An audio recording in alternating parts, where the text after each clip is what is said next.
Well, recently it seems as though Dubai may have been, well, put through a time warp back 2008. Property launches are instantly selling out. Landlords are squeezing every last filth they can from tenants. And property prices are matching the heights of the skyscrapers the Emirate is known for. Very poetic. So is a bubble beckoning? Well, our own Priyanka Dutt caught up with Jones Lang LaSalle's head of research for the region, Craig Plumb, to ask just how far away we really are from the highs of 2008. Certainly in Dubai, the residential prices are now approximately 15 to 20% below the peak that they reached in 2008. And if they continue to grow at the rate they have been, we could be back at those peaks by the end of this year or more likely next year. So yes, we are approaching the same sorts of levels as we saw in 2008. But this growth seems so unsustainable. The last time there was such a quick rise in prices, we also saw a great fall. Yeah, I think our view is that the price growth at the moment is certainly unsustainable. We saw price growth as an average in Dubai last year at about 23%. When you compare that the economy is growing at about 5%, the population is growing at about 4%, for house prices to be going at 23%, that is too fast. So yes, our view is that, that rate of growth is unsustainable. What we think will happen this year is that the price growth will moderate. We think prices will continue to grow, but will grow at more in the range of 10 to 15%, not certainly the rate we had been seeing. But also, at some point, we are going to get to the point where we will reach the top of the cycle and there will be a correction. But we don't think that's likely to happen in the next year or so. So what exactly is driving this rapid growth? Sometimes it just seems like a group of landlords got together and decided to raise the rent. Yes, there's two things that are driving it. One is that the fact that there's more people moving to Dubai. The population is growing, the employment is growing, so to some extent that's what's causing it. Also, people obviously in Dubai growing, having bigger families and more demand. But that's probably only growing at about, as I said, about 5% a year.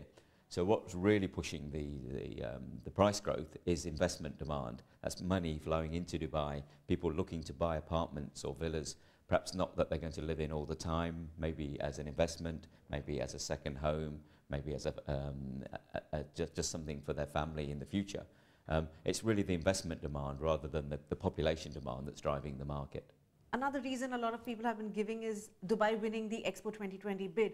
But actually speaking, the Expo is still 6 years away.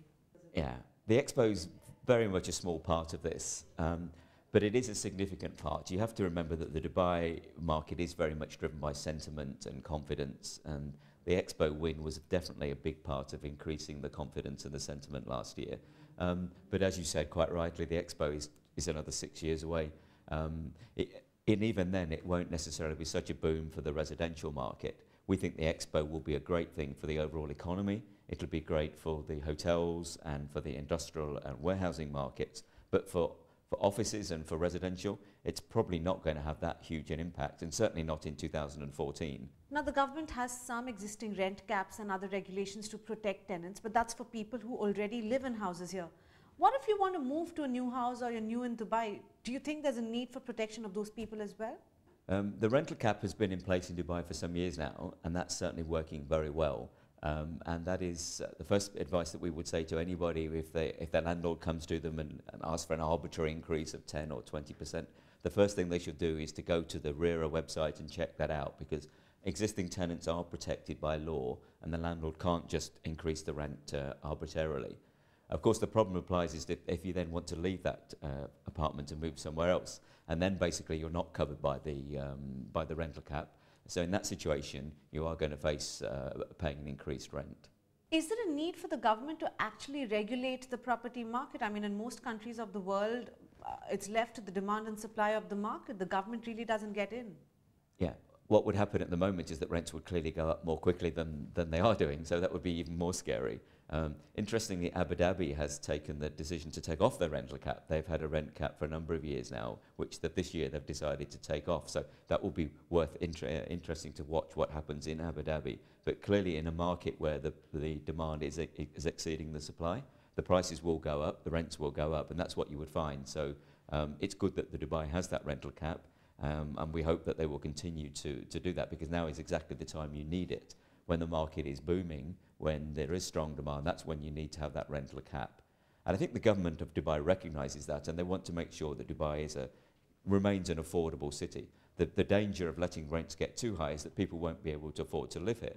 it won't be as attractive for businesses to move to Dubai. So it'll be a negative factor. So I think it's in everybody's interest that we control this bubble, we control the price growth and the rental growth, and we hope that a few more measures will be taken to do that.